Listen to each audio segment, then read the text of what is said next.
Hello everyone, welcome to my channel online GK by doctor U S Yadav. आज हम आपके लिए जो मध्य प्रदेश में एग्जामिनेशन सिलेक्शन बोर्ड द्वारा एक वैकेंसी निकाली गई है, वो महिला पर्यवेक्षक की, आंगनवाड़ी कार्यकर्ता या महिला एवं बाल विकास विभाग की ये वैकेंसी है। उससे संबंधित हमने आपके लिए एक जो पुराना पेपर होता है, ओल्ड पेपर, जो 2017 में जो परीक्षा हुई थी, तो वह पुराने पेपर का वीडियो लेकर के हम आपके बीच में आज आए हुए हैं। और अभी जो 2024 का जो पेपर होगा आपका, उसमें इस वीडियो से आपको काफ़ी मदद मिलेगी। और हमने आपके लिए लगभग 17 वीडियो तैयार किए हैं, पर ये पहला वीडियो है। बट बाकी जो 16 वीडियो आपको प्राप्त हो जाए आपके मोबाइल में, इसके लिए आपको हमारे चैनल को सब्सक्राइब करना पड़ेगा। यदि जो नए हैं उनको सब्सक्राइब करना पड़ेगा, यदि जो पहले सब्सक्राइब कर लिया है तो उनको तो सब्सक्राइब करने की आवश्यकता नहीं है। तो आप सबसे पहले हमारे चैनल को, जो नए हैं, वो सब्सक्राइब कर लें और लाइक कर लें। चलिए आज हम देखते हैं, समय नष्ट ना करते हुए, पहला क्वेश्चन कि ये पहला टॉपिक है आपका कि ग्रेड न्यूट्रिशन एंड हेल्थ से संबंधित। देखिए कितने सारे प्रश्न इसमें से आते हैं, वो हम पढ़ेंगे। तो ये पहला प्रश्न है आपके सामने कि बाद की आयु में सर्वोच्च अस्थि द्रव्यमान एवं घनत्व प्राप्त करने और ऑस्टियोपोरोसिस के कारण होने वाले अस्थि भंग के जोखिम को घटाने के लिए खालिस्तान की पर्याप्त मात्रा आवश्यक है। तो ये एक 4 ऑप्शन इसमें दिए हैं। आयरन एवं विटामिन सी, आयरन एवं फोलिक अम्ल है, कैल्शियम एवं व्यायाम है, सोडियम एवं क्लोराइड है। तो अपन सीधे आंसर पर चलेंगे, जिससे कि अपना वीडियो ज़्यादा लंबा नहीं बनेगा। तो इसका सही आंसर है कैल्शियम एवं व्यायाम। अगला दूसरा प्रश्न है। देखिए, खालिस्तान के दौरान खनिजों की अपेक्षा विटामिनों, विशेषकर जल घुलनशील बी समूह के विटामिनों का ह्रास अधिक होता है। तो इसका सही उत्तर है आपका खाना पकाने के दौरान, है ना। तो आपको यदि वीडियो को और सुरक्षित रखना है तो आप डाउनलोड कर लें, या फिर आप स्क्रीनशॉट भी ले सकते हैं, है ना। तीसरा प्रश्न की ओर हम चलते हैं कि जन वितरण प्रणाली एक भारतीय खालिस्तान है। तो जन वितरण प्रणाली क्या है? एक खाद्य सुरक्षा प्रणाली है। इसका सही उत्तर है खाद्य सुरक्षा प्रणाली, इसका करेक्ट आंसर। फिर अगला चौथा प्रश्न है, आहार में वसा की कमी से खालिस्तान हो सकता है। मतलब आहार में यदि वसा की कमी है तो क्या हो सकता है? तो इसका आंसर देखिए, लिनोलिक अम्ल की कमी हो सकती है और एरिकेडोनिक अम्ल की कमी भी हो सकती है। तो ये उपरोक्त 1 और 2 आंसर, ये दोनों सही हैं। अगला प्रश्न है पांचवा प्रश्न आपका, लगभग सभी लोगों का स्वास्थ्य अच्छा बनाए रखने वाले आहार से प्राप्त पोषक तत्वों के अंतर्ग्रहण को किस नाम से परिभाषित किया गया है? तो ये अनुशंसित आहारी अनुमतियाँ अनुशंसित आहारी अनुमतियाँ नाम से इसे परिभाषित किया गया है। अगला प्रश्न है, प्रश्न क्रमांक 6 में देखें, इनमें से किसे अवशोषण के लिए नेज या इंट्रिजिक कारक की आवश्यकता होती है? तो कौन से कारक की आवश्यकता होती है? तो विटामिन B12 की आवश्यकता होती है। ये आपका आंसर सही है, विटामिन B12। अगला हम चलते हैं, व्रण या अल्सर से पीड़ित रोगियों को खालिस्तान से बचाना चाहिए। जिसको अल्सर हो जाता है उसे कैसे बचाया जाता है? धूम्रपान ना करे, एल्कोहल ना ले वो, और कॉफ़ी ना ले। तो ये उपर्युक्त सभी कारक इसके लिए सही हैं।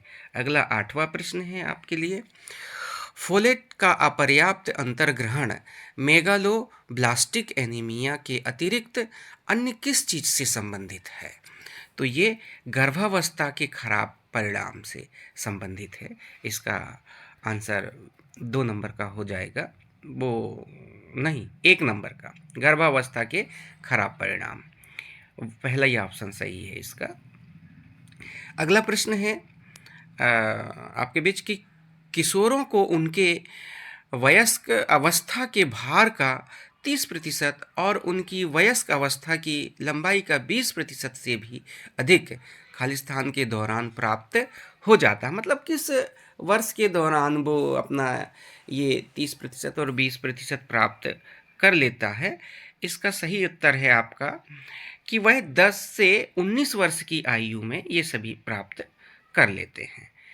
अगला प्रश्न है आपके बीच में, महिलाओं के मामले में 18.5 किलोग्राम प्रति वर्ग मीटर से कम के बीएमआई का अर्थ है। तो ये सामान्य से कम पोषण कहलाता है। ये उत्तर नंबर 2 सही है आपका। अगला प्रश्न है 11वां प्रश्न है, घेंगा और क्रेटिनता जड़ व मानवमनता का कारण बनने वाली प्रमुख पोषक तत्व न्यूनता है।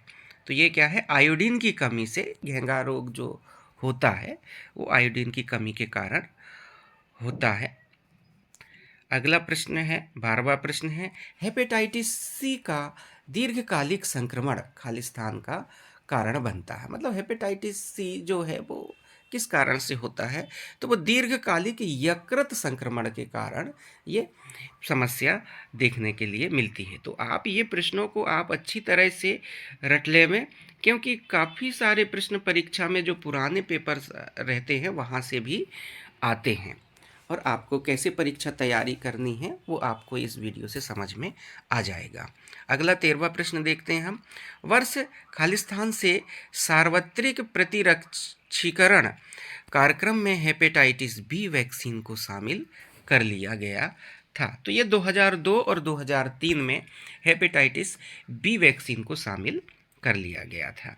अगला 14वां प्रश्न है आपके सामने, कुछ कैरोटेनाइड जैसे लाइकोपिन एकल ऑक्सीजन के भक्षक होते हैं और शक्तिशाली खालिस्तान प्रदान करते हैं। क्या प्रदान करते हैं ये? तो ये एंटीऑक्सीडेंट गतिविधि प्रदान करते हैं। ऑप्शन नंबर 3 सही हो जाएगा इसका। प्रश्न क्रमांक 15 है। 15वां प्रश्न आपके बीच में है, राष्ट्रीय अंधता नियंत्रण कार्यक्रम के अनुसार अंधता का मुख्य कारण है। तो ये क्या है? अंधता का मुख्य मोतियाबिंद है। ये वेरी सिंपल क्वेश्चन है। तो ये इसका आंसर मोतियाबिंद है। अगला प्रश्न क्रमांक 16, राष्ट्रीय ट्यूबरकुलोसिस कार्यक्रम का मुख्य उद्देश्य क्या है? तो ये उपर्युक्त तीनों उद्देश्य सही हैं इसके, कि निगरानी तंत्र स्थापित करना, ये भी सही है। टीबी का उचित निदान या पहचान एवं केस प्रबंध सुनिश्चित करना, ये भी सही आंसर है। टीबी संचरण की गति वृद्धि को घटाना, ये सभी आंसर इसके सही हैं। तो उपरोक्त सभी सही हो जाएगा। अगला 17 प्रश्न है आपके सामने, इनमें से कौन विटामिन B12 की कमी से उत्पन्न मेगालोब्लास्टिक एनीमिया को ठीक कर देता है? तो इसका पहला ही आंसर सही है। फॉलिक अम्ल जो है वो ये विटामिन B12 की कमी को पूरा कर देता है। अगला 18 प्रश्न है, तेल किसका समृद्ध स्रोत है? तेल किसका समृद्ध स्रोत है? तो ये PUFA का समृद्ध स्रोत है। ये क्वेश्चन नंबर 1 ही, वो ऑप्शन 1 ही आपका सही हो जाएगा। प्रश्न क्रमांक 19 है आपका, इनमें से कौन सा रोग श्वसन मार्ग के माध्यम से फैलता है? मतलब सांस लेने से जो फैलता है वो कौन सा है? इन्फ्लुएंजा, ये भी सही है। खसरा भी फैलता है। कर्णमूल शोध या गलसुआ जिसको मम्स कहते हैं, तो ये उपर्युक्त सभी है। आंसर इसका है। अगला प्रश्न है, इनमें से किसे छोड़कर अन्य सभी आहारी विटामिन डी आवश्यकता को बढ़ा सकते हैं? भाई किसे छोड़ करके जो है विटामिन डी की आवश्यकता को बढ़ा सकते हैं? तो इसका सही उत्तर है लिपिड समृद्ध आहार। जो लिपिड समृद्ध आहार को इसको छोड़ दे तो देखिए, बुर्का पहनने की धार्मिक प्रथा या सनस्क्रीन का उपयोग या व्यवसाय, ये सभी इसके वो आंसर हैं। तो इसका पहला उत्तर ये हो जाएगा कि लिपिड समृद्ध आहार को छोड़ करके। अगला प्रश्न है आपका, गर्भवती महिलाओं को खालिस्तान से बचना चाहिए। भाई गर्भवती महिलाओं को किससे बचना चाहिए? तो भाई इसमें अल्कोहल से बचना चाहिए, कैफीन से बचना चाहिए, कृत्रिम रंगों से बचना चाहिए, ये सभी से। तो इसका उपर्युक्त सभी उत्तर सही हो जाएगा। अगला प्रश्न है, इनमें से कौन एक संक्रामक रोग नहीं है? ये नहीं है वाले प्रश्नों को थोड़ा ज़्यादा ध्यान से आप दें। अपन क्या है, नहीं शब्द को पढ़ते नहीं हैं और कुछ दूसरा ऑप्शन लगा करके आ जाते हैं, तो प्रश्न को अच्छे से आप समझ लिया करें। तो कौन सा रोग नहीं है? हिस्टीरिया नहीं है ना। आगे चलते हैं अपन अगला प्रश्न में कि कैल्शियम फॉस्फेट एवं मैग्नीशियम खालिस्तान के अंदर पाए जाने वाले महत्वपूर्ण खनिज हैं। तो ये कौन से हड्डियों के है? इसका सही आंसर ऑप्शन नंबर 2 कि कैल्शियम फॉस्फेट एवं मैग्नीशियम हड्डियों के अंदर पाए जाने वाले महत्वपूर्ण खनिज हैं। तो हड्डियों के अंदर यदि हमको कैल्शियम की कमी हो जाती है तो हमारी हड्डी कमज़ोर हो जाती है, तो हमारी हड्डियों में कैल्शियम होना चाहिए। अगला प्रश्न है, गर्भावस्था के दौरान ऊतक संश्लेषण की गति बढ़ने, सक्रिय ऊतक द्रव्यमान में वृद्धि होने और हृदय वाहिकी एवं श्वसन कार्य में वृद्धि होने के कारण खालिस्तान में वृद्धि होती है। तो ये किस में वृद्धि होती है? आधारिक चयाचप में, चयाचपचय है ये जो, इसमें आंसर नंबर इसका जो है एक ऑप्शन सही हो जाएगा। अगला प्रश्न है आपका, SAM का पूरा नाम क्या है? SAM का पूरा नाम क्या है? तो इसका पूरा नाम है सीवियर एक्यूट मालन्यूट्रिशन है, या गंभीर तीक्ष्ण कुपोषण हिंदी में इसको कहते हैं। अगला प्रश्न है, मलेरिया नामक रोग खालिस्तान को प्रभावित करता है। ये प्लीहा को प्रभावित करता है मलेरिया नामक रोग। आगे चलते हैं, काली खांसी के लक्षण क्या है? तो काली खांसी के लक्षण है खांसी आना, छींकें आना और बहती नाक, ये काली खांसी के लक्षण हैं। अगला क्वेश्चन है, आयरन न्यूनता के सर्वाधिक जोखिम में मौजूद जनसमूह है। तो इसमें क्या है? सभी है, नवजात शिशु एवं बच्चे हैं, गर्भवती हो सकने वाली आयु की महिलाएं हैं, गर्भवती महिलाएं हैं, ये सब इसका उपर्युक्त सभी उत्तर सही हो जाएगा। अगला प्रश्न है, गर्भावस्था में ऊर्जा की आवश्यकता बढ़ जाती है क्योंकि खालिस्तान के लिए अतिरिक्त ऊर्जा चाहिए। तो ये उपरोक्त दोनों आंसर जो सही है, मतलब गर्भावस्थ शिशु और गर्भनाल की वृद्धि हो जाती है, मात्र ऊतकों की वृद्धि हो जाती है, इसलिए ऊर्जा की भी अधिक आवश्यकता होती है। घेंगा या गाइटर खालिस्तान से संबंधित है। ये पहले भी आया है ये क्वेश्चन, पर ये दूसरे ढंग से यहाँ पर पूछा गया है। तो ये कैसे है? अवट्टू या थायराइड ग्रंथि के कारण ये जन्म लेता है ये घेंगा रोग। अगला प्रश्न है, खराब आहार और स्वास्थ्यकर परिवेशी स्वच्छता खालिस्तान का प्रमुख कारण है। ये मलेरिया, यदि खराब आहार आप खाते हैं और आपका स्वच्छ नहीं है तो आपको मलेरिया हो जाएगा। अगला प्रश्न है, राष्ट्रीय टीकाकरण कार्यक्रम के अनुसार गर्भवती माता के लिए कौन सा टीका या वैक्सीन अनुशंसित है? तो यह टेटेनस टॉक्साइड का टीका अनुशंसित है। अगला प्रश्न है, पौष्टिक व पोषक आहार जो सभी वृहद एवं सूक्ष्म पोषक तत्वों एवं खाद्य समूहों की दृष्टि से संपूर्ण होता है, क्या कहलाता है? ये संतुलित आहार कहलाता है। तो सभी को संतुलित आहार लेना चाहिए जिससे आप स्वस्थ रह सकते हैं। इनमें से कौन एक मच्छर वाहित रोग नहीं है ना? तो इसमें सही आंसर है नींद की बीमारी ना। अगला प्रश्न है अपना, इनमें से कौन सा रोग जीवाणु संक्रमण से होता है? टेटेनस जो है जीवाणु संक्रमण से होता है। अगला है, वे आहारी कारक जो आयरन अवशोषण घटा देते हैं। तो ये सभी कारक हैं जो आयरन अवशोषण घटा देते हैं। आंतों की गतिशीलता अधिक होना, फाइलेट और ऑक्जेलेट की उपस्थिति होना, हाइपोक्लोराइड्रिया, ये सब कारण जो हैं वो आहारी कारक को, आयरन का अवशोषण करते हैं। अगला प्रश्न है आपका कि स्वास्थ्य पेशेवरों द्वारा पंचभोजन समूह प्रणाली का उपयोग किया जा सकता है। तो इसमें सभी कारक सही है यहाँ पर, पोषण संबंधी आकलन एवं जांच स्क्रीनिंग के साधन के रूप में, और पोषण संबंधी परामर्श के साधन के रूप में, और रोगी के उपचारात्मक आहार समझाने के लिए, ये सभी ऑप्शन आपके सही हैं। अगला प्रश्न है आपका आयोडीन न्यूनता विकास की रोकथाम के लिए आयोडीन संपूर्ण की न्यूनतम सुझाव मात्रा खालिस्तान कितनी है प्रतिदिन? तो ये आपको लेना है 100 से 100 माइक्रोग्राम। ये सही आंसर है आपका। अगला प्रश्न है आपके बीच में अर्धवार्षिक कृमि मुक्ति योजना जो साप्ताहिक आयरन एवं फॉलिक अम्ल संपूर्ण योजना का घटक है, यह है एल्बेंडाजोल की खालिस्तान मात्रा प्रदान करती है। तो ये है 400 मिलीग्राम। इसका सही उत्तर है ऑप्शन नंबर 1 ही आपका सही हो जाएगा। अगला प्रश्न है आपका इनमें से कौन सा पोषक तत्व अधिक ऊर्जा प्रदान करता है? तो सबसे ज्यादा ऊर्जा देने वाला है वो वसा है। वो सॉरी हाँ, इसमें फास्ट, हाँ ठीक है, ठीक ये वसा ही है। ऑप्शन नंबर 3 सही है। अगला प्रश्न है आपके पास में एमएमआर का प्रतिरक्षीकरण देने के लिए आवश्यक न्यूनतम आयु है। तो इसकी सबसे न्यूनतम आयु है 12 माह से 18 माह के बीच में एमएमआर प्रतिरक्षण उसे देना पड़ता है। अगला प्रश्न है आहार में अत्यधिक सरल कार्बोहाइड्रेट होने से खालिस्तान हो सकता है। यदि अत्यधिक सरल कार्बोहाइड्रेट है तो मोटापा हो सकता है इससे, है ना।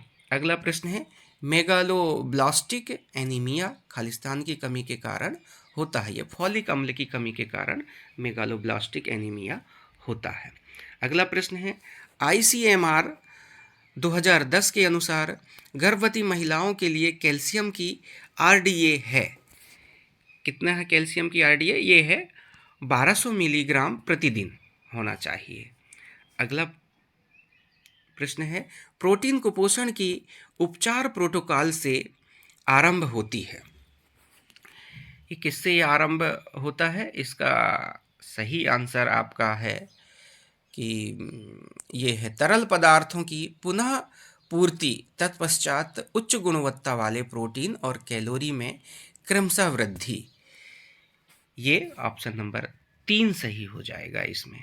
अगला प्रश्न है विश्व स्वास्थ्य संगठन और भारत के लिए वर्ष 2015 का टीबी का आंकड़ा है कितना है इस टीबी का? तो टीबी के 22 लाख मामले हैं विश्व स्वास्थ्य संगठन और भारत के अनुमान से। अगला प्रश्न है ICDS खाद्य संपूर्ण योजना के अंतर्गत गर्भवती और स्तनपान करा रही महिलाओं के लिए राशन घर ले जाओ योजना खालिस्तान प्रदान करती है। मतलब कौन प्रदान करता है कि राशन घर ले जाओ योजना है? तो देखेंगे तो इसका सही आंसर है कि 600 किलो कैलोरी, है ना। राशन घर ले जाओ योजना मतलब 600 किलो कैलोरी इनको प्रदान करना है। अगला प्रश्न है अंतराकाशी स्थान में जल के संचय को क्या कहते हैं? तो एडिमा कहते हैं ये जल के संचय को। अगला है तनिका शोथ, मस्तिष्क का वरण शोथ या मेनिंजाइटिस खालिस्तान के कारण होता है। तो ये मैनीजोकोकस से के कारण ये होता है। इसका ऑप्शन नंबर 4 सही हो जाएगा। अगला प्रश्न है 50 नंबर इसे धूप से मिलने वाला विटामिन भी कहते हैं कि धूप से ऐसा कौन सा विटामिन है जो धूप से मिलता है? तो वो विटामिन डी है जो धूप से भी प्राप्त हो जाता है। अगला प्रश्न है आपका मोटापे की जटिलताओं में इनमें से किसे छोड़कर अन्य सभी शामिल हैं? तो इसमें से देखिए टाइप 1 मधुमेह को छोड़ करके मोटापे से संबंधित सभी हैं। अगला प्रश्न है प्रश्न क्रमांक 52 पोषण स्थिति की इनमें से किस जैव रासायनिक माप के द्वारा सामान्य से अधिक पोषण की अवस्था को पता लग जाने की संभावना सर्वाधिक है? तो सीरम एलडीएल। यदि सीरम एलडीएल का पता लग जाए तो इसका ऑप्शन नंबर 3 सही है इस प्रश्न का। अगला प्रश्न है, जन्म के समय कम भार न केवल उच्च नवजात मृत्यु दर से बल्कि खालिस्तान से भी संबंधित है। तो ये सभी कारण हैं, दीर्घकालिक स्वास्थ्य दुष्परिणामों, प्रतिरक्षा शक्ति के घटना और पोषक तत्वों की कमी, इन सब के कारण ये समस्या जन्म में होती है। तो ये सभी उत्तर इसके सही हैं। अगला प्रश्न है, चंद्रमुख खालिस्तान का लक्षण है। तो चंद्रमुख ये है क्वश्चरकोर का लक्षण है ये।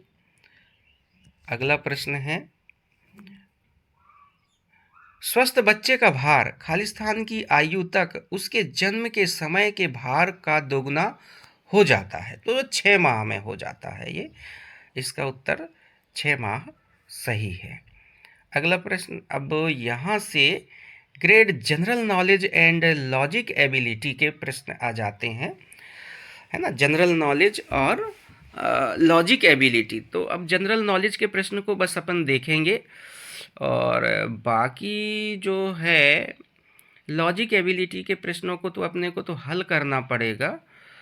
तो हम उसका वीडियो एक आपके लिए अलग से बना देंगे। तो देखते हैं, अपन जनरल नॉलेज के कुछ कुछ प्रश्न देख लेते हैं।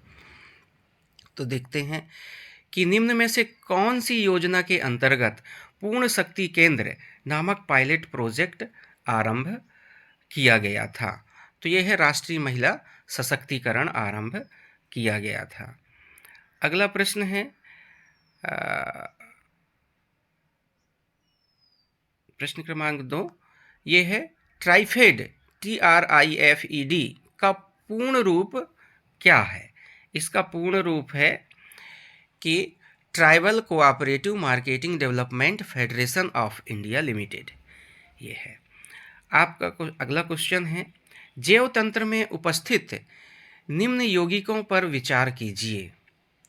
जैव तंत्र पर उपस्थित निम्न यौगिकों पर हार्मोन है, विकर है, लिपिड है, इन पर विचार करने के लिए बोला है कि उपरोक्त तीनों में से कौन जैविक तंत्र में कार्यपालक इकाई के रूप में कार्य करते हैं? तो इसमें से आंसर इसका 1 2 3, ये तीनों काम करते हैं, हार्मोन, विकर और लिपिड, ये तीनों काम करते हैं। अगला प्रश्न है, अब ये लॉजिक वाला प्रश्न है तो इसको अपन स्किप करते हैं। फिर अगला लेते हैं अपन, एक प्रश्न है ये GSM सिस्टम है। GSM कैसा सिस्टम है? तो GSM देखिए, global system for mobile communication. GSM system को क्या कहते हैं? Global system for mobile communication कहते हैं। अगला प्रश्न है आपका पेज, एक पेज से दूसरे पेज पे कर्सर जाने के लिए, ये कंप्यूटर का प्रश्न है, तो क्या है? तो कंट्रोल PG अप या कंट्रोल PG डाउन, ये करते हैं तो आप एक पेज से दूसरे पेज में आप चले जाते हैं। यदि ऊपर के पेज में जाना है तो कंट्रोल प्लस PG अप कर दीजिए और कंट्रोल प्लस डाउन कर दीजिए, नीचे के पेज में आ जाएंगे आप डाउन में। अगला प्रश्न है, संयुक्त राष्ट्र द्वारा बच्चों के जीवन रक्षा या रक्षण और विकास पर घोषणा किस वर्ष अपनाया गया है? तो ये 1990 में अपनाया गया है। अगला प्रश्न है आपके बीच में, ये भी एक लॉजिकली मैथ्स वाला है तो इसके अपन स्किप करें। ये भी इधर लॉजिक वाले प्रश्न आपके बीच में आए हुए हैं, क्योंकि इनको हल करना पड़ेगा तब ये इनका आंसर सही आता है। अगला प्रश्न है, राष्ट्रीय महिला आयोग अधिनियम किस वर्ष में पारित किया गया है? तो किस वर्ष में? 1990 में ये पारित किया गया है। अगला प्रश्न है, डेटाबेस भाषा जो आपको डेटाबेस में डाटा तक पहुंचने और उसे बनाए रखने की अनुमति प्रदान करती है, तो ये क्या है? ये DML है। आपका प्रश्न ऑप्शन नंबर 3 सही है। अगला प्रश्न है, पेप्सिन किसका उदाहरण है? तो ये पेप्सिन एंजाइम का उदाहरण है। अगला है, ये मैथ्स का है, इसे आप देख लेना। अगला प्रश्न है, निम्न में से कौन सी योजना के साथ सार्वजनिक स्वास्थ्य सुविधाओं के लिए स्वच्छता दिशा निर्देश भी जारी किया गया था? तो ये किससे किया गया था? कायाकल्प से किया गया था। कायाकल्प सही है। एक ये भी लॉजिक वाला प्रश्न है, ये हम हल कर देंगे बट वीडियो फिर बहुत लंबा बन जाएगा, क्योंकि इनको हल करने में तो हम सामान्य सामान्य से प्रश्नों को देखते हैं और आप इसे देख कर के अच्छे से थोड़ा तो समझेंगे कि हमें तैयारी कैसे करनी है। अगला प्रश्न है, राष्ट्रीय स्वास्थ्य बीमा योजना के लाभार्थियों को एक वर्ष में पंजीयन शुल्क के लिए कितनी राशि देना पड़ता है? तो ये 30 रुपये की राशि देना पड़ता है। आगे का प्रश्न हम लेते हैं, ड्रैग और ड्रॉप के द्वारा सेल कंटेंट की प्रतिलिपि बनाने के लिए क्या दबाया जाता है? तो इनमें से कोई नहीं। इसमें से देखिए, ना तो एंड कुंजी, ना शिफ्ट कुंजी, ना ईएसई कुंजी, कुछ भी नहीं दबाना पड़ता है। एक्सोपैथमिलिक गोइटर का कारण है, तो ये थायराइड का अतिस्रवण, इसका उत्तर सही हो जाएगा। अगला प्रश्न ये आपके सामने है कि सती समिति रोकथाम अधिनियम 1987 के अंतर्गत निम्न में से कौन सी महिलाओं को सती की श्रेणी में रखा जा सकता है?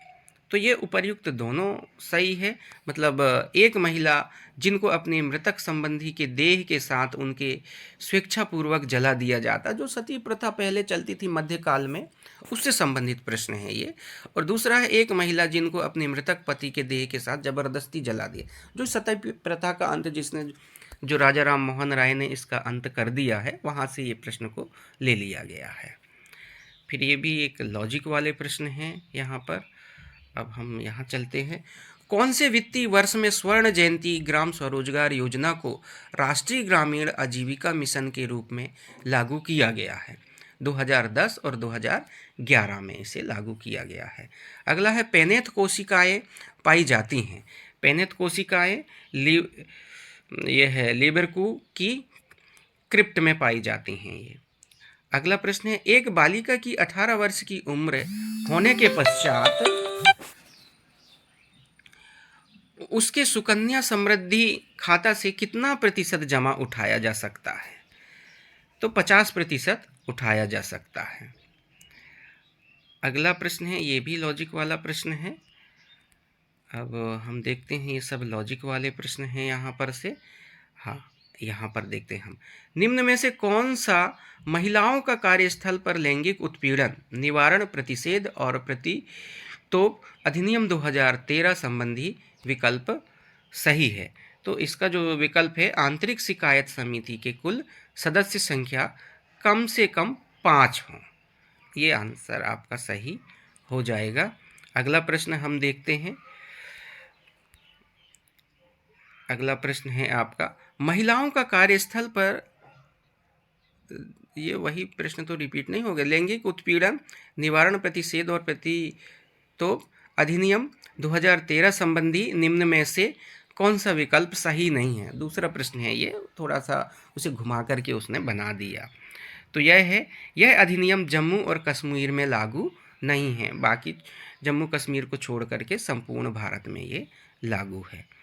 अगला प्रश्न है, सभी स्लाइड्स पे बैकग्राउंड इमेज जोड़कर आप सबका एक समान रूप कैसे बना सकते हैं? तो स्लाइड मास्टर को संपादित करके बना सकते हैं, कंप्यूटर का प्रश्न है।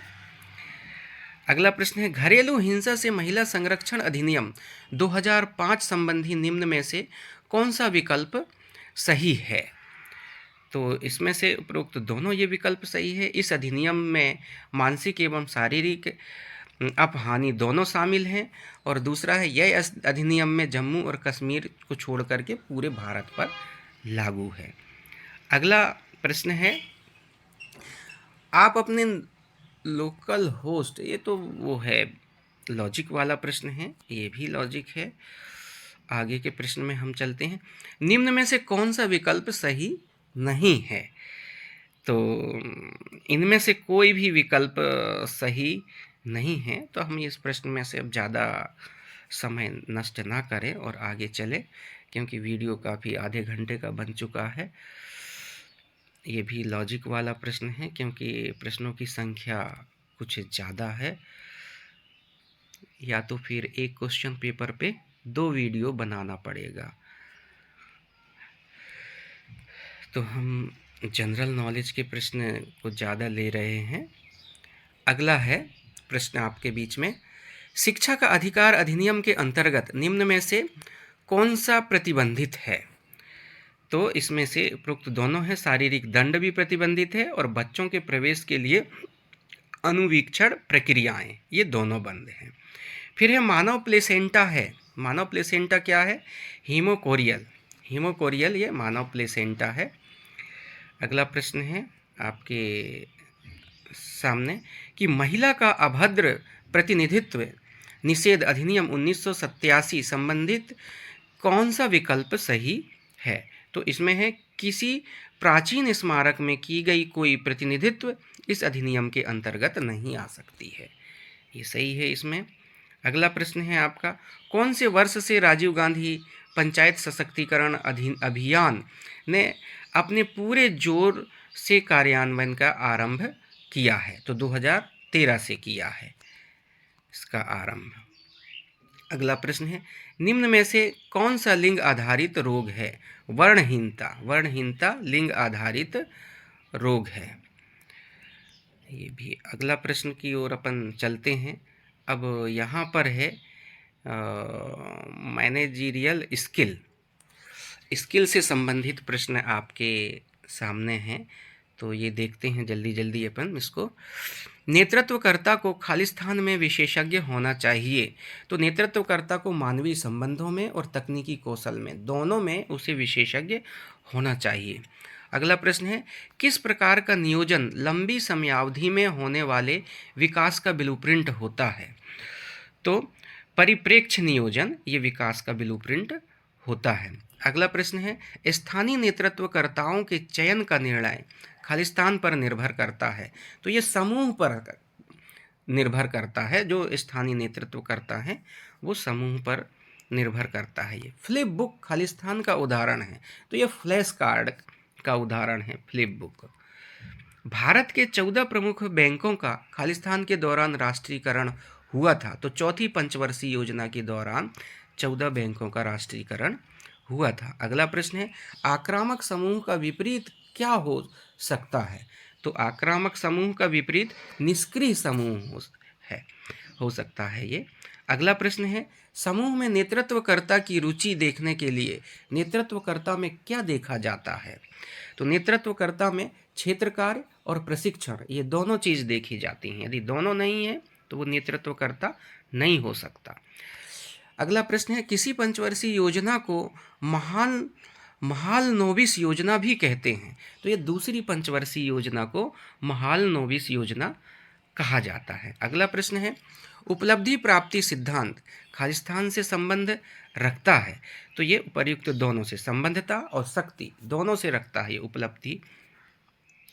कौन सी पंचवर्षीय योजना हेराल्ड डोमर मॉडल पर आधारित है? तो आप लोग चाहो तो सभी पंचवर्षीय योजना को पढ़ सकते हैं। तो हेराल्ड डोमर नामक आधारित पंचवर्षीय योजना है वो पहली पंचवर्षीय योजना है। अगला है, जब सूचनाएं शाखाओं के रूप में प्रवाहित होती हैं तो इसे क्या कहते हैं? इसे वृक्ष संचित या ट्री चार्ट कहते हैं, शाखाओं के रूप में जो सूचना दिखती हैं। अपेक्षित अप्रक्षेपित अध्यापन सहायकों में शामिल है। तो ये सभी है, चाकबोर्ड, चित्र है, फ्लैश कार्ड है, ये सभी शामिल है। अगला प्रश्न है, नेतृत्व में खालिस्तान के बीच आमने सामने का संपर्क होता है। तो नेतृत्वकर्ता एवं अनुयायियों के बीच आमने सामने का संपर्क होता है। अगला है, ग्रामीणों में खालिस्तान का विरोध करने की प्रवृत्ति होती है। परिवर्तन को करने में उन पे बहुत विरोध होता है। परिवर्तन इसमें सही आंसर है। वो जैसे कि तैसे रहना चाहते हैं पर परिवर्तन नहीं करना चाहते। अगला प्रश्न है, भारत में योजना अवकाश की अवधि थी। तो योजना अवकाश की अवधि 1966 से 1969 के बीच में थी। अगला प्रश्न है, जब किसी गुच्छ या क्लस्टर में लोगों की संख्या 3 से 50 होती है तो वह क्या कहलाता है? वह समूह कहलाता है। बहुत ही सरल प्रश्न है ये। अगला है, किस सामाजिक समूह में संपर्क व्यक्तिगत होता है? तो प्राथमिक समूह में संपर्क व्यक्तिगत होता है। अगला है, इनमें से किस अवधि को आयोजना इतिहास कहा जाता है? तो 1966 से 1969 का सन है, वो कहलाता है। अगला प्रश्न है, नेतृत्व का जीवन चक्र सिद्धांत खालिस्तान से विकसित किया है? तो पी हर्जबी एवं के ब्लेन हेड, इससे जीवन चक्र का सिद्धांत लिया गया है। अगला प्रश्न है आपका, आस पड़ोस किस प्रकार के सामाजिक समूह में आता है? तो प्राथमिक समूह में आता है आस पड़ोस के लोग। अगला है, समूह का या मुख्य वर्गीकरण क्या है? तो समूह का प्राथमिक, द्वितीयक और तृतीयक वर्गीकरण है। अगला प्रश्न भी आपने देखा था, यहाँ प्राथमिक, द्वितीयक, तृतीयक ये वर्गीकरण में दिया था। तो 3 उपर्युक्त सभी आंसर सही है। मूवी प्रोजेक्टर खालिस्तान का उदाहरण है। ये प्रक्षेपित सहायक उपकरण है, ये मूवी प्रोजेक्टर। पोस्टर में अमूर्त चित्र प्रयोग नहीं किए जाने चाहिए क्योंकि वे भ्रामक होते हैं। जो अमूर्त चित्र होते हैं वो भ्रामक होते हैं। अगला प्रश्न है, श्रृंखला किसका घटक है? तो श्रृंखला प्रवाह संचित्र या फ्लो चार्ट का घटक कहलाता है। अगला प्रश्न है आपका, कौन सा सामाजिक समूह पसंद के अनुसार होता है? तो स्वयंसेवी समूह जो है वो पसंद के अनुसार होता है। अगला प्रश्न है, कौन सी पंचवर्षीय योजना तीव्र औद्योगिकीकरण पर केंद्रित थी? तो ये दूसरी पंचवर्षीय योजना में तीव्र औद्योगिकीकरण पर केंद्रित थी। तो पंचवर्षीय योजना से देखिए 4 प्रश्न बन गए यहाँ तक अभी। अगला प्रश्न है, औपचारिक सामाजिक समूह खालिस्तान पर आधारित होते हैं? तो ये सभी पर है, उपयुक्त सभी कानून है, नियम है, विनिमय है, सभी पर आधारित होते हैं। अगला प्रश्न है, भारत की एकमात्र महिला मुख्य निर्वाचन आयुक्त का नाम बताएं? तो रमा देवी इसका सही उत्तर है ऑप्शन नंबर 1। अगला प्रश्न है, स्थानीय नेता या नेतृत्वकर्ता खालिस्तान की भूमिका निभाते हैं? तो ये सभी है, शिक्षक की निभाते हैं, मार्गदर्शक की निभाते हैं, प्रशिक्षक की भूमिका निभाते हैं, सभी भूमिका निभाते हैं ये। अगला प्रश्न है, खालिस्तान में अनुशीर्षक या कैप्शन एवं क्रिया या एक्शन की आवश्यकता होती है? तो ये पोस्टर में होती है ये प्रक्रिया। अगला प्रश्न है, राष्ट्रपति खालिस्तान की सलाह पर राज्यपाल की नियुक्ति करते हैं? तो ये प्रधानमंत्री की सलाह पर राष्ट्रपति राज्यपाल की नियुक्ति करता है। अगला प्रश्न है, अपनत्व की भावना किस सामाजिक समूह का घटक है? तो ये प्राथमिक सामाजिक समूह का घटक है अपनत्व की भावना। अगला प्रश्न है, भारत के पहले 5 IITs खालिस्तान के दौरान आरंभ हुए थे? तो ये पहली पंचवर्षीय योजना के दौरान ही आरंभ हो गए थे। अगला है आपका, ये भी आरसी मैनेजरियल स्किल से संबंधित हैं। इसमें से कुछ गद्यांश हैं, तो इन गद्यांशों को आप चाहो तो स्क्रीनशॉट ले लो और पढ़ लो। हम इनका प्रश्न और उत्तर बस देखेंगे। तो आपने स्क्रीनशॉट ले ही लिया होगा, तो चलिए हम देखते हैं प्रश्न और उत्तर क्या है। देखिए, समाज खालिस्तान के बिना बदल नहीं सकते और विकास नहीं कर सकते, तो ये संप्रेषण के बिना नहीं बदल सकते हैं, है ना। अब ये दूसरा गद्यांश है, बड़े बड़े गद्यांश है, तो आपको जब प्रश्न हल करने के लिए बैठेंगे तो थोड़ी सी स्पीड आपको बढ़ानी पड़ेगी। अगला गद्यांश है, इसका भी आप स्क्रीनशॉट ले लीजिए। और हम, क्या हो गया ये, हाँ, अगला प्रश्न है, संचार सामाजिक अंतरक्रिया की एक प्रक्रिया है जिसके जरिए लोग खालिस्तान से प्रभावित होते हैं? तो ये सभी है, इसमें विचारों, रवैयों और ज्ञान, इन सब से प्रभावित होते हैं। अगला गद्यांश है, अगला ये गद्यांश आपके बीच में है, आप इसका भी स्क्रीनशॉट ले लीजिए। फिर हम इसके प्रश्न और उत्तर में चलते हैं, देखते हैं इसमें इसका प्रश्न है, विभिन्न खालिस्तान के जरिए उपयोगी विकास संबंधी संदेश लक्ष्यों समूहों तक पहुंचाए जाते हैं। तो ये संचार पद्धतियों के कारण सब संदेश पहुंचाते हैं। अगला गद्यांश है आपका ये गद्यांश है, ये है आपके स्क्रीन में, तो आप इसका स्क्रीनशॉट ले लें और फिर आप आराम से पढ़ना। यदि पढ़ेंगे तो वीडियो और लंबा हो जाएगा। अब ये इसका प्रश्न है, संचार खालिस्तान अपनाने में लोग की मदद करता है। तो नवाचार अपनाने में सभी लोगों की ये मदद करता है। अगला गद्यांश है, आप इसका भी स्क्रीनशॉट ले लो। इसका प्रश्न हम देखते हैं कि संचार की प्रक्रिया में उद्देश्य कौन है? तो मनुष्य ही एक सबसे बड़ा उद्देश्य होता है। अगला गद्यांश है, एक मिनट,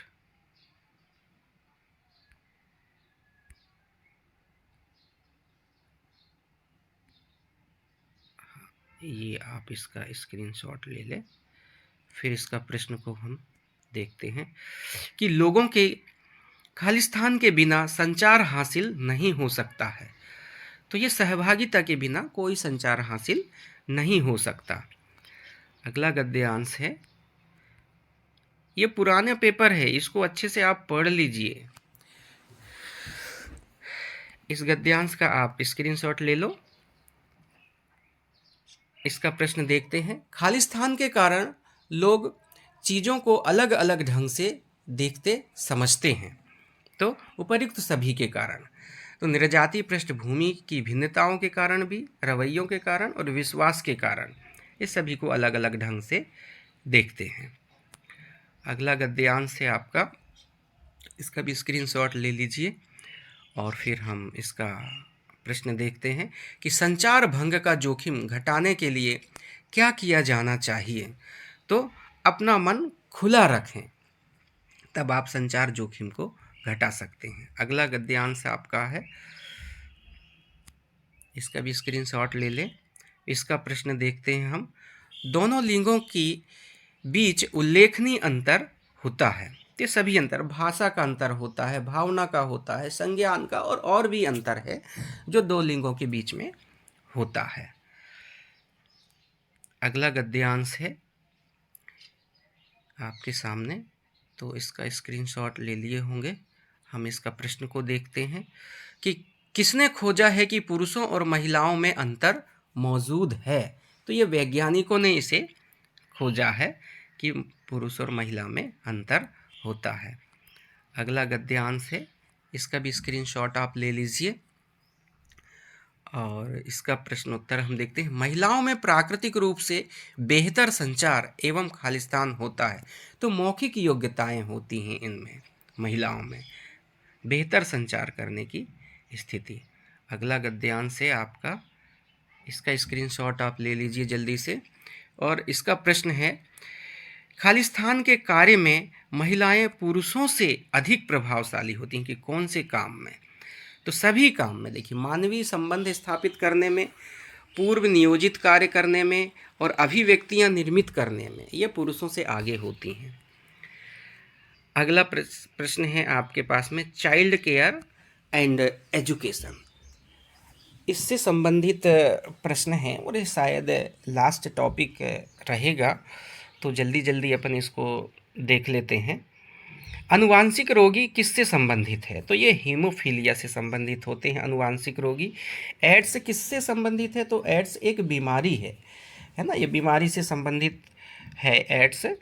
अगला प्रश्न है, प्रतिभावान बालक की बुद्धि लब्धि कितनी होती है? तो मतलब 140 IQ होना चाहिए इंटेलिजेंसी उसकी, तो वो प्रतिभावान बालक कहलाता है। अगला है, WHO का पूरा नाम क्या है? तो WHO का पूरा नाम है वर्ल्ड हेल्थ ऑर्गेनाइजेशन, हिंदी में विश्व स्वास्थ्य संगठन कहते हैं। अगला है, किंडरगार्टन पद्धति की शिक्षण सामग्री कौन सी है? तो इसमें उपर्युक्त सभी है, उपहार देते हैं, मात्र खेल है, गीत है, ये किंडरगार्टन पद्धति है बच्चों को सिखाने की। अगला प्रश्न है, सृजनात्मकता की विशेषताएं कौन सी हैं? तो उसमें भी उपर्युक्त सभी हैं, प्रक्रिया है, लक्ष्य निर्देशित है, सृजन है, ये सभी सही हैं। अगला प्रश्न है, अति क्रियाशीलता तथा अवधान की अस्त व्यस्तता किस विशिष्ट बालक की विशेषता है? तो ये अधिगम निरोग बालक की ये विशेषता है। अगला प्रश्न है, सूझ का सिद्धांत किसने दिया था? तो ये कोहलर ने दिया है सूझ का सिद्धांत। अगला प्रश्न है, नवजात शिशु में रक्त जमने के लिए मुख्य तत्व कौन सा है? तो ये विटामिन के है। रक्त जमने के लिए विटामिन के है। अब इन प्रश्नों का वीडियो काफ़ी लंबा हो गया, नहीं तो इनको थोड़ा समझा के चलते तो अच्छा रहता। अगला प्रश्न है, भाषा सीखने के साधन कौन से होते हैं? तो सभी साधन हैं, अनुकरण से, खेल से, कहानी सुनने से, सबसे हम भाषा सीख सकते हैं। अगला प्रश्न है, असामान्य गुण वाला बालक क्या कहलाता है? तो ये विशिष्ट बालक कहलाते हैं, असामान्य गुण वाले। अगला प्रश्न है, अनुभव एवं प्रशिक्षण के द्वारा व्यवहार में परिवर्तन होने को खालिस्तान कहते हैं। तो सीखना कहते हैं। जब यदि आप सीख जाते हैं तो आपके व्यवहार में परिवर्तन हो जाता है। अगला प्रश्न है, समाजीकरण में बाधक तत्व कौन से हैं? तो ये सभी बाधक तत्व हैं। इसमें से माता पिता का व्यवहार, असुरक्षा है, अनुशासन है, ये सब बाधक तत्व के अंतर्गत आते हैं। अगला प्रश्न है, विकास किससे प्रभावित होता है? तो विकास वंशानुक्रम और वातावरण से प्रभावित होता है। अगला है, बीजावस्था किस अवस्था से संबंधित है? तो ये डिंब अवस्था से संबंधित है बीजावस्था। अगला प्रश्न है, वंशानुक्रम का प्रभाव कौन सा है? तो वंशानुक्रम का प्रभाव जो है, शारीरिक लक्षण जो है वो वंशानुक्रम का प्रभाव है। अगला प्रश्न है, कुपोषण पर नियंत्रण किस योजना का उद्देश्य है? तो बाल शक्ति योजना का उद्देश्य है कुपोषण पर नियंत्रण रखना। अगला प्रश्न है, मनो अभियान का उपयोग खालिस्तान अपराध के लिए किया जाता है। तो ये बाल अपराध के लिए मनो अभियान का उपयोग किया जाता है। अगला प्रश्न है, बाल विकास के मूलभूत संप्रत्यय कौन से हैं?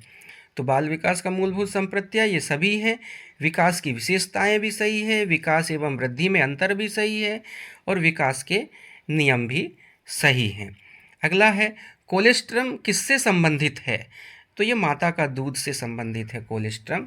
अगला प्रश्न है, संज्ञानात्मक विकास का अध्ययन किससे के द्वारा प्रारंभ किया गया है? तो ये जीन पियाजे के द्वारा संज्ञानात्मक विकास सिद्धांत दिया गया है। अगला प्रश्न है, पल्स पोलियो अभियान की शुरुआत कब की गई थी? तो ये 2 अक्टूबर 1999 को पल्स पोलियो की अभियान की शुरुआत की गई थी। अगला प्रश्न है, इनमें से कौन पैरों के कौशल हैं? तो उपर्युक्त सभी है, दौड़ना, सीढ़ी चढ़ना, कूदना। जब पैर मजबूत हैं तो ये सारे काम कर सकते हैं, और पैर मजबूत नहीं है तो नहीं हो पाएगा। अगला प्रश्न है, बालक के सीखने की प्रक्रिया को प्रभावित करने वाले तत्व कौन से हैं? तो ये सभी तत्व हैं प्रभावित करते हैं। प्रेरणा है, पुरस्कार है, प्रशंसा, ये उपरोक्त सभी सही हैं। अगला प्रश्न है, जननी सुरक्षा योजना कब प्रारंभ की गई थी? तो 2011 में ये प्रारंभ की गई थी जननी सुरक्षा योजना।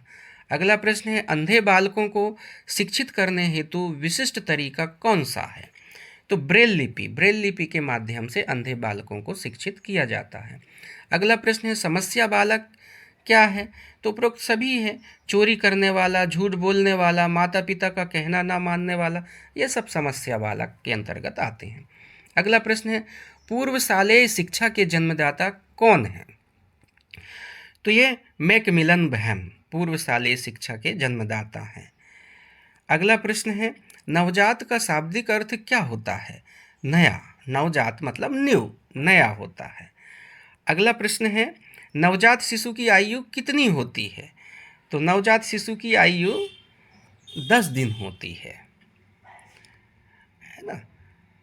अगला प्रश्न है, विशेष शिक्षाविद तथा स्कूल खालिस्तान बालकों के लिए है, ये विशिष्ट बालकों के लिए है विशेष शिक्षाविद। अगला प्रश्न है, व्यक्तित्व संबंधित होता है, ये परसोना से है ना, परसोना से आपका व्यक्तित्व संबंधित होता है। अगला प्रश्न है, चेतना केंद्र विद्यालय शारीरिक विकलांग बालकों की शिक्षा हेतु कहाँ स्थित है? ये लखनऊ में स्थित है चेतना केंद्र विद्यालय। अगला प्रश्न है, गर्भावस्था में प्लासेंटा का निर्माण कौन से सप्ताह के में प्रारंभ होता है? तो ये 6 सप्ताह में, 6वां सप्ताह में प्रारंभ हो जाता है। अगला प्रश्न है, हस्तशिल्प की शिक्षा दी जानी चाहिए या पिछड़े बालकों को? जो पिछड़े बालक रहते हैं उनको हस्तशिल्प की शिक्षा देना चाहिए। अगला है, स्वयं खाना, स्वयं कपड़े पहनना खालिस्तान का कौशल है, हस्त कौशल है ये। अगला प्रश्न है, प्रारंभिक बाल्यावस्था में बच्चा सीखता है, क्या सीखता है प्रारंभिक बाल्यावस्था में? सूझ सीखता है ये। अगला प्रश्न है, बाल विकास का विषय क्षेत्र कौन सा है? तो बाल विकास का विषय क्षेत्र ये उपरोक्त सभी हैं। बाल विकास के सिद्धांतों का अध्ययन करना है, बाल विकास के विभिन्न पहलुओं का अध्ययन करना है, बाल विकास को प्रभावित करने वाले तत्वों को का अध्ययन करना है। तो ये सभी कारक सही हैं।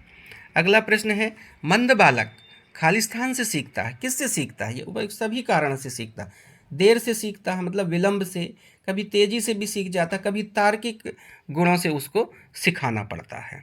अगला प्रश्न है, नवजात शिशु की अवधि कितनी होती है? तो नवजात शिशु की अवधि जन्म से 2 सप्ताह तक होती है। अगला प्रश्न है, विकास की विशेषताएं कौन सी हैं? तो उपरोक्त सभी हैं विकास की विशेषताएं, दिशात्मक है, प्रगतिशील श्रृंखला है, क्रमबद्ध है, ये सभी विकास की अवस्थाएं हैं। अगला प्रश्न है, विशिष्ट बालकों एवं महिलाओं की देखभाल हेतु राष्ट्रीय स्तर का कार्यक्रम है। तो क्या है ये? सही है, गलत है, आंशिक है? तो ये सही है ये कार्यक्रम। अगला प्रश्न है, नवजात शिशु में लगभग कितनी हड्डियां होती हैं? तो लगभग 270 हड्डियां होती हैं नवजात शिशु पे। अगला प्रश्न है, स्थूल गतिविधियां तथा सूक्ष्म क्रियात्मक कौशल किससे संबंधित है? तो इसका सही आंसर है क्रियात्मक विकास से संबंधित है। अगला प्रश्न है, सृजनात्मक विकास हेतु आवश्यक तत्व कौन सा है? तो उपरोक्त सभी तत्व आवश्यक हैं, संवेदन है, चिंतन है, कल्पना है, सभी ये सृजनात्मक विकास के लिए हैं। तो शायद ये लास्ट प्रश्न रहा, प्रश्न क्रमांक 45।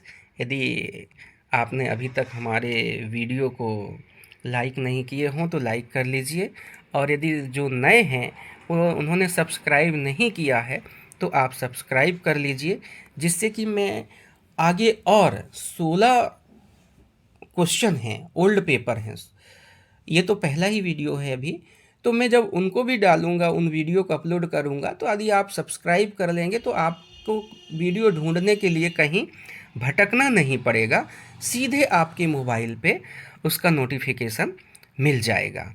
और वीडियो को आप शेयर भी करिए और दूसरों को भी बताइए, और प्रतियोगी परीक्षा अच्छे से आप पास कीजिए। इसी शुभकामनाओं के साथ धन्यवाद।